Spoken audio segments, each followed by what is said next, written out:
నువ్వా? ఎందుకు చేశావు ఇలా? దీపక్ నీకేమో అన్యాయం చేశాడు?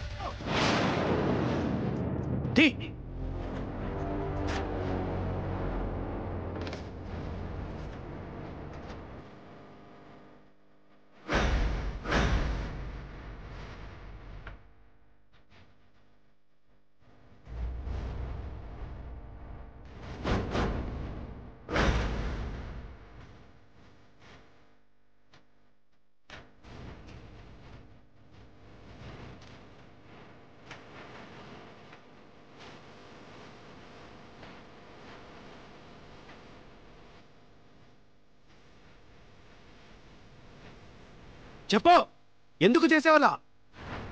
దీపక్ మందారానికి అన్యాయం చేస్తున్నాడు, అందుకే ఇలా చేశాను. మందారానికి అన్యాయం చేయడం ఏంట్రా? అసలు ఎందుకురా మా ఫ్యామిలీ మీద ఎంత పగబట్టుకుని కూర్చున్నావు?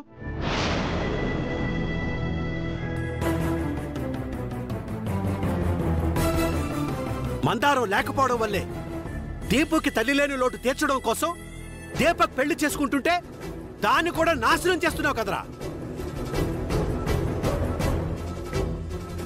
అది కాదు పెద్దయ్య. నోర్మై!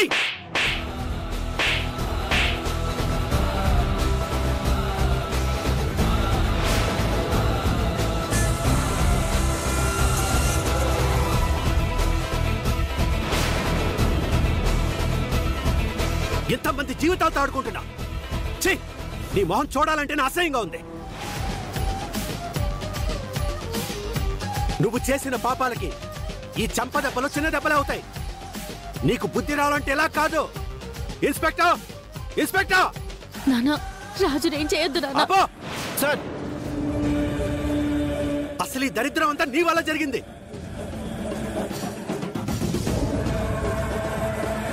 నిన్ను చూడాలన్నా నాకు అసహ్యంగానే ఉంది.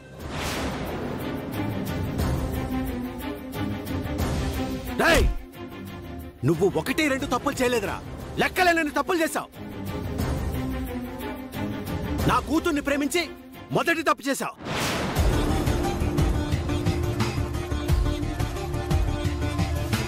నా కూతురు కూడా నిన్ను ప్రేమించిందని ఒక కారణంతో వదిలేశాడు.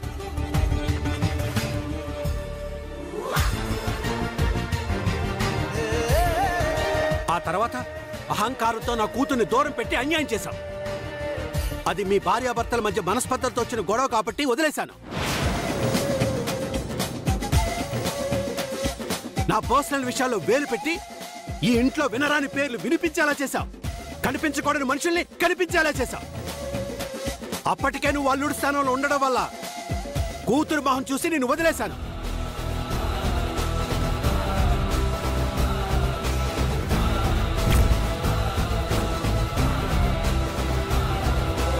నా బిడ్డకు పుట్టిన బిడ్డ చావు కూడా నువ్వు కారణం అయ్యావరా.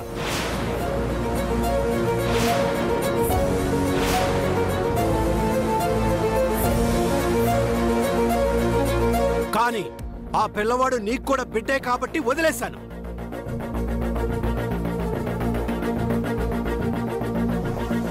నానా, దానికి కారణం రాజు కాదు నాన్న. నువ్వాగో! అయినా నీకు నాన్నతో మాట్లాడే అర్హత లేదు. నానా, నా బిడ్డ చనిపోయింది రాజు వల్ల కాదు నానా. నేను చెప్పేది వినండి. ఆగు రూపా, నువ్వింకా వాణ్ణి వెనకేసుకొస్తున్నావా? చూడరా, చూడు, నువ్వు ఎన్ని ఘోరాలు చేసినా ఇప్పటికీ పిచ్చిది నిన్నే వెనకేసుకొస్తుంది. మా అక్క దీపక్కల్ని ఇంట్లోంచి వెళ్ళగొట్టడానికి వాళ్ళ మీద లేనిపోని నిందలు మోపావు. అప్పటికి నువ్వు ఇంట్లో ఒక సేవకుడిగా రక్షకుడిగా ఉండడం వల్ల నేను కూడా నిన్ను నమ్మడం వల్ల వదిలేశాను.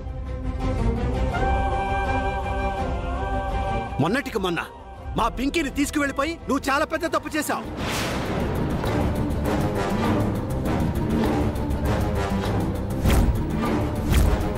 కానీ అంతకు ముందు నాశనం అయిపోతుందన్న పింకీ జీవితాన్ని నువ్వు కాపాడేవనే కారణంతో నిన్ను వదిలేశానురా.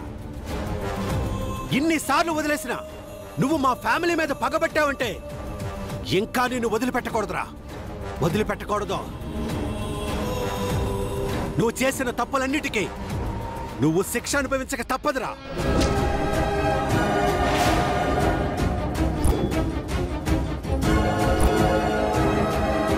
ఇన్స్పెక్టర్ సార్ వీడు నా మేనల్లుడు దీపక్కి ఏదో మత్తు మందిచ్చాడు.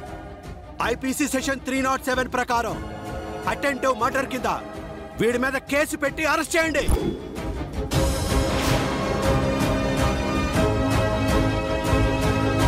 తమ్ముడు వీడికి అదొక్కటే సరిపోదు తమ్ముడు. ఇన్స్పెక్టర్ ఎన్ని సెక్షన్లుంటే అన్ని సెక్షన్ల మీద కేసు బుక్ చేసి వీడి మక్కిలు ఎరగదీయండి. సార్ ఐపీసీ సెక్షన్ 360, 361, 363, 364 అండ్ 366 కింద కేసు బుక్ చేసి లోపలేస్తాను సార్. వద్దు ఇన్స్పెక్టర్, వీడు చేసిన తప్పుకు మాత్రం శిక్ష అనుభవిస్తే చాలు. వీడి వల్ల మా కుటుంబానికి ఎలాంటి హాని జరగకుండా చూడండి. తీసుకోవాలండి. నాన్న కానిస్టేబుల్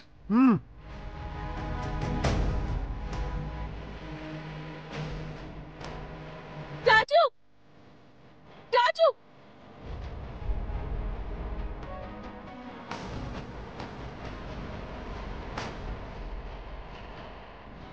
నాన్న రాజు రాజు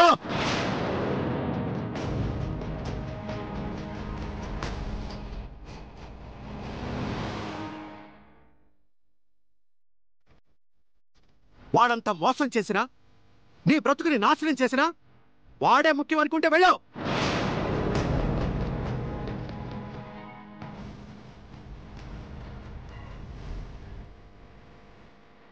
కానీ ఒక్క విషయం గుర్తుపెట్టుకో రూపా, ఒక్కసారి ఈ గుమ్మం దాటితే మళ్ళీ జన్మలో ఈ గుమ్మం అడుగు పెట్టలేవు.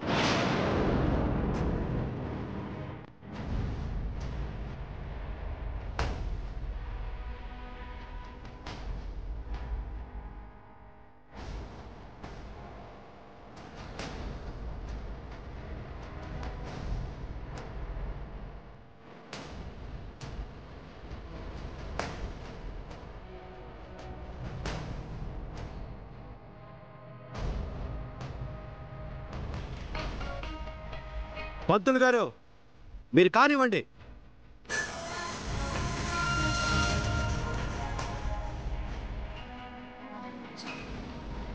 సూర్యప్రతాప్ గారు, ముహూర్త సమయం దాటిపోయింది, దుర్ముహూర్తం వచ్చేసింది. ఈరోజు నిశ్చితార్థం చేయకపోవడమే మంచిది. ఏదైతే జరగకూడదనుకున్నామో అదే జరిగింది. మళ్ళీ మంచి ముహూర్తం ఎప్పుడొస్తుందో ఏంటో. ఈలోపు మందరం ఇంటికొస్తే మన పరిస్థితి ఏంటో అర్థం కావట్లేదు. రామకృష్ణ గారు,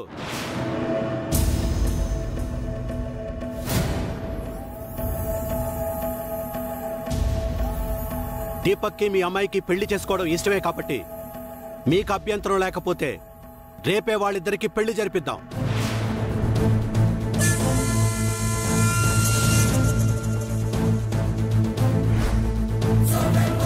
మీకు అభ్యంతరం లేకపోతే మాకు అభ్యంతరం ఏముంటుంది సార్? మీ ఇంటి సంబంధం చేసుకోవడమే మాకు మహాప్రసాదం. మీరు ఎలా అంటే అలానే చేయండి. మేమొచ్చి అక్షంతలు వేసి ఆశీర్వదిస్తామంతే. పంతులు గారు, రేపే పెళ్లికి మంచి ముహూర్తం చూడండి. అలాగే అయ్యగారు. మేము బయలుదేరుతాం సీఎం గారు.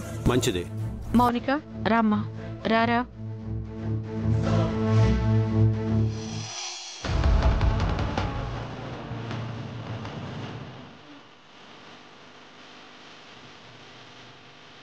రాజుని బయటికి తీసుకురావాలంటే సూర్యప్రతాప్ కూతురుగాని తీసుకురాగలను. నాకు రాజే ముఖ్యం.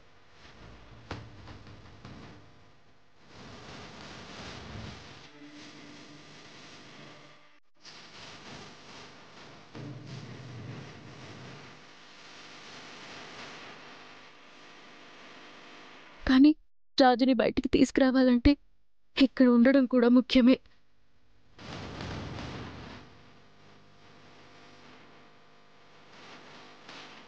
నాన్న పెళ్లి నిశ్చయించారు.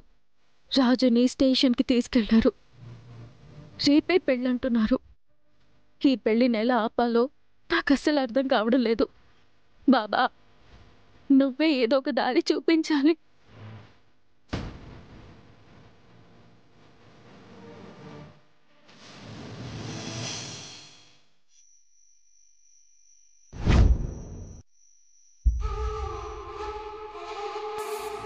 మమ్మీ నేను అనుకున్నాను మమ్మీ, ఆ రాజుగాడు నిశ్చితార్థం ఆపడానికి ప్రయత్నిస్తాడని. అనుకున్నట్టే చేశాడు. నేనేం చేయను దీపక్. ఆ రాజుగాడు రావడం మనకి కలిసొచ్చింది. వాడు నిశ్చితార్థం ఆపాలనుకున్నాడు. మీ మావయ్య పెళ్ళే జరిపిస్తానన్నాడు. కాబట్టి ఇప్పుడు ఆ పెళ్లిని ఆపేవాడే లేడు. రాజు పోలీస్ స్టేషన్లో ఉన్నాడు. రూప ఆ రాజుని అరెస్ట్ చేసిన బాధలో ఉంది. నా కళ్ళ ముందే రాజుని అరెస్ట్ చేస్తున్నా ఏమీ చేయలేని నిస్సహాయత స్థితిలో ఉండిపోవాల్సొచ్చింది. ఇప్పుడు నాన్న ముందుకెళ్ళి మందారం బతికి ఉంది నాన్న, మందారంకి అన్యాయం జరగకూడదనే రాజు ఈ పని చేశాడని చెప్పాలనుంది. కానీ నేను చెప్పినా నమ్మే స్థితిలో నాన్న లేరు.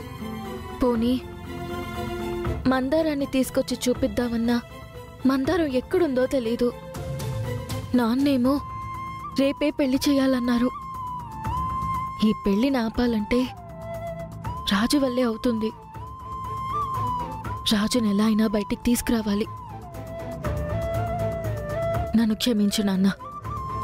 ఇప్పుడు కూడా నేను చేస్తున్న ప్రయత్నం మంచి కోసమే అయినా మీ దృష్టిలో మాత్రం మీ మాటని ఓడించడమే. కానీ తప్పదు నాన్న.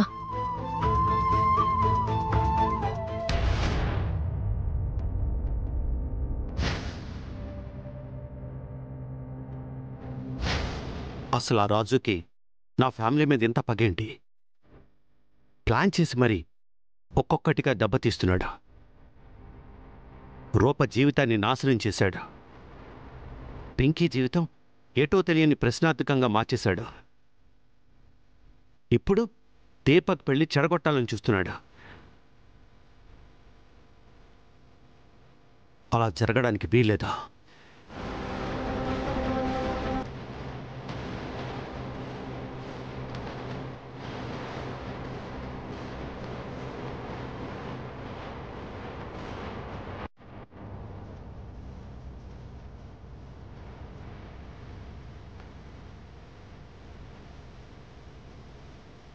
ఎలాంటి అవాంతరాలు జరగకుండా ఈ పెళ్లి జరగాలి. జరుగుతుంది. అందులో ఎలాంటి మార్పు ఉండదు.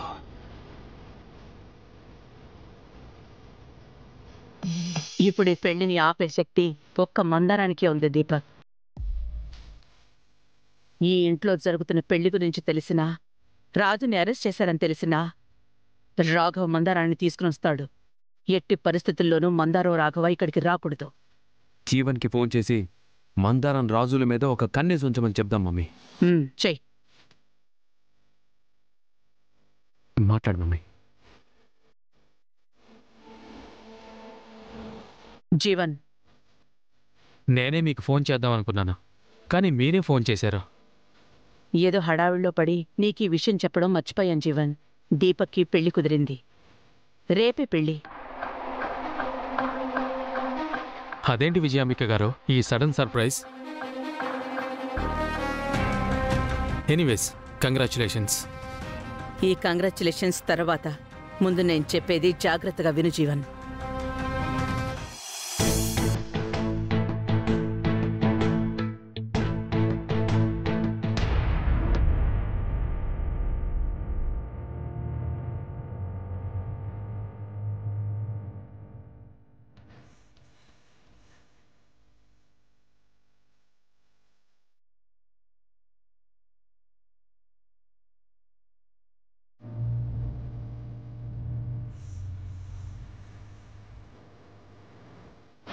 ఆ రాజుగాడు దీపక్ మీద మర్డర్ అటెంప్ట్ చేశాడు. మా తమ్ముడే దగ్గరుండి రాజుని అరెస్ట్ చేయించి జైల్లో పెట్టించాడు. అది తలుచుకుని రూప బాధపడుతూ ఇంట్లోనే ఉంది. సో ఇద్దరూ లాక్. ఇప్పుడు దీపక్ పెళ్లి జరగాలి అంటే మందారం, రాఘవ ఈ చుట్టుపక్కలకి రాకూడదు. అలా రాకుండా నువ్వే చూసుకోవాలి. నేను పెళ్లి పనుల్లో బిజీగా ఉంటాను కాబట్టి నీ హెల్ప్ మాకు కావాలి. ఆ మందారం ఎక్కడుందో, ఏ దారి నుండి వస్తుందో అనే టెన్షన్గా ఉంది.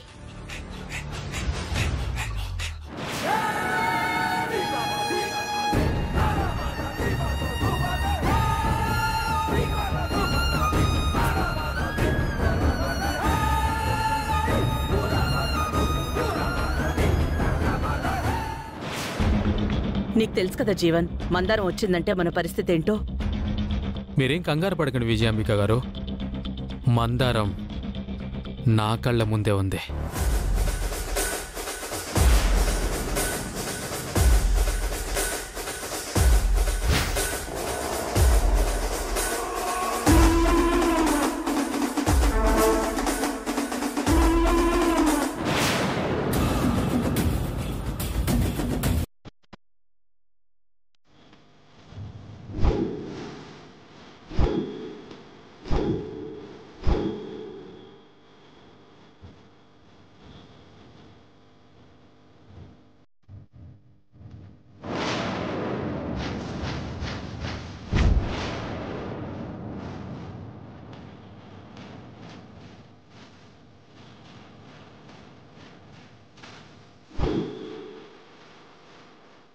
బంటిగాడు తప్పించుకున్నా అంతకన్నా విలువైన మందారం దొరికింది. మమ్మల్ని చేయొద్దు. రేయ్, వెళ్ళి ఇవన్నీ పట్టుకోండి.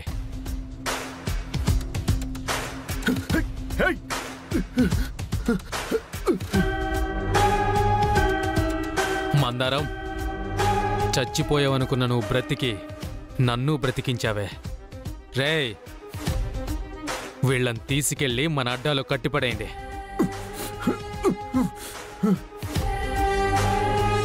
వెళ్ళండి, నేను తర్వాత వస్తాను.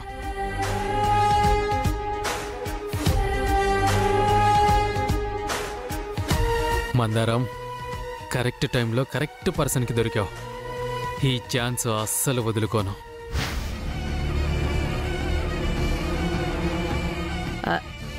ఏమన్నావు జీవన్?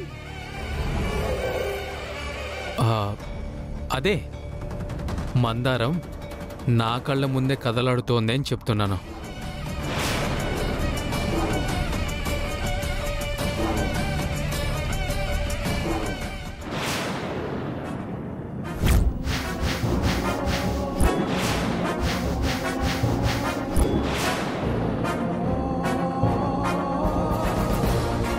హలో, ఏంటి విజయాంబిక గారు, షాక్ అయ్యారా? మాకు డెకరేషన్స్ ఏమీ వద్దు. మేము పెళ్లి చాలా సింపుల్గా చేద్దాం అనుకుంటున్నాం. నేను తర్వాత మాట్లాడతాను. ఉంటాను.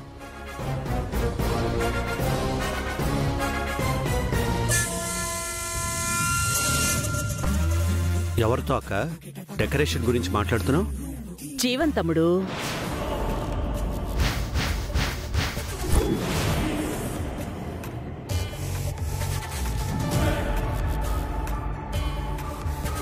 జీవన్?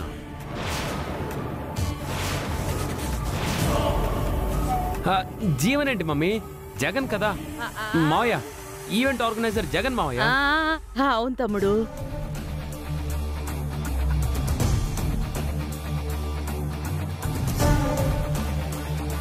ఈ మధ్య జీవన్ గురించి ఆలోచించి అలా అనేశాను. జగన్ తమ్ముడు. సరే, ఇంతకీ నీకెలా ఉందిరా? ఇప్పుడు నేను పర్లేదు మావయ్య. అక్క, ఇది రేపు దీపక్ మెళ్ళవే. అంతా మంచి జరుగుతుంది.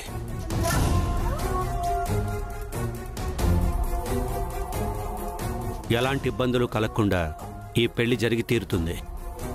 మీరేం టెన్షన్ పడకండి.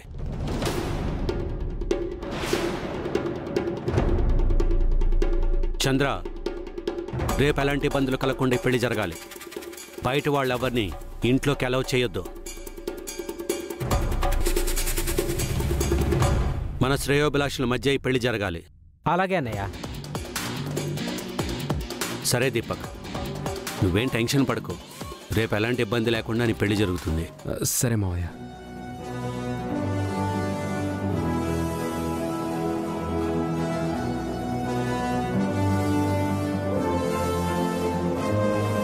ఈ పెళ్లి జరగడానికి వీల్లేదు.